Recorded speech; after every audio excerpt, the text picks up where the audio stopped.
ایک روٹی والے کا واقعہ میں نے آپ کو سنانا ہے، اور یہ بڑے ہی مشہور و معروف بزرگ سے منسوب واقعہ ہے۔ حضرت ابو بردہ رضی اللہ تعالیٰ عنہ راوی ہیں کہ حضرت ابو موسیٰ اشعری رضی اللہ تعالیٰ عنہ کی جب وفات کا وقت قریب آیا تو انہوں نے اپنے بیٹوں سے کہا کہ اے بیٹو، روٹی والے کو یاد رکھنا۔ پھر یہ واقعہ خود ہی بیان کیا کہ وہ روٹی والا کون تھا۔ آپ نے کہا کہ ایک شخص تھا جس نے 70 سال اللہ کی عبادت کی، بڑی عبادت کی، مگر 70 سال بعد جب وہ باہر آیا تو شیطان نے اس کو بہکایا اور وہ ایک عورت کے فتنے میں مبتلا ہو گیا۔ 7 دن اور 7 راتیں وہ اس عورت کے ساتھ رہا، غلط کام ہو گئے۔ اب اس کو پھر شرمندگی ہوئی کہ یہ میں نے کیا کیا، 70 سال عبادت کی اور یہ 7 دن اور 7 راتیں میں نے گناہ میں گزار دی۔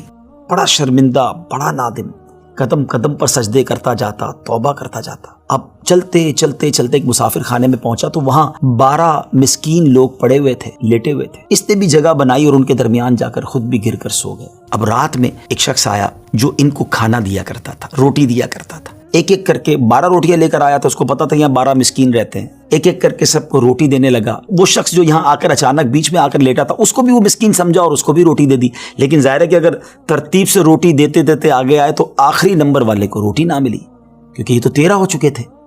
تو بانٹنے والے سے اس مسکین نے کہا کہ تم نے آج مجھے روٹی کیوں نہیں دی؟ اس نے کہا میں نے تو سب کو ایک ایک روٹی دی، کسی کو 2 نہیں دی۔ کہا تم مجھے روٹی نہیں دے رہے ہو؟ بہرحال وہ ناراض ہو گیا کہ ٹھیک ہے، پھر تم اگر یہ سمجھتے ہو کہ میں بددیانتی کر رہا ہوں تو میں تمہیں کچھ بھی نہیں دوں گا۔ یہ کہہ کر وہ شخص تو چلا گیا، مگر وہ مسکین بیچارہ بھوکا رہ گیا۔ اب وہ شخص جس نے ابھی توبہ کی تھی، پہلے 70 سال کی عبادت بھی کی ہوئی تھی، اس کو خیال آیا کہ میری وجہ سے اس مسکین کو روٹی نہیں ملی ہے۔ بھوک اسے بھی بڑی تھی، مگر اس نے وہ روٹی اسے دے دی۔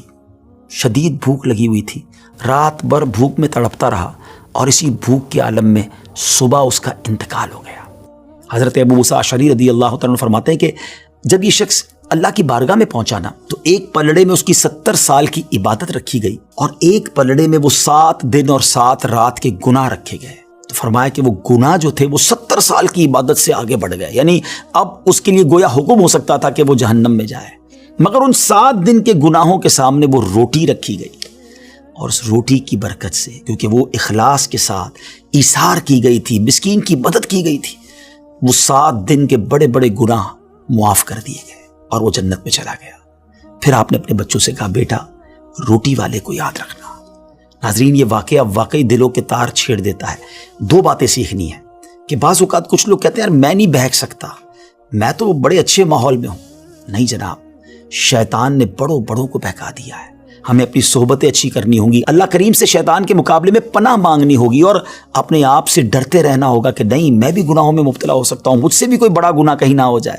توبہ کرتے رہیں، ڈرتے رہیں، خوف رکھیں اور اچھی صحبت اپنائیں۔ اور دوسری بات، صدقہ جو ہے نا وہ گناہوں کو مٹا دیتا ہے۔ صدقہ اللہ کی بارگاہ میں بڑا پسندیدہ ہے، غریبوں کی مدد کرنا یہ اللہ کو بڑا پسند ہے۔ ہمیں بھی چاہیے کہ وقتاً فوقتاً اپنے غریب پڑوسیوں، غریب رشتہ داروں، غریب مسلمانوں کی مدد کرتے رہیں۔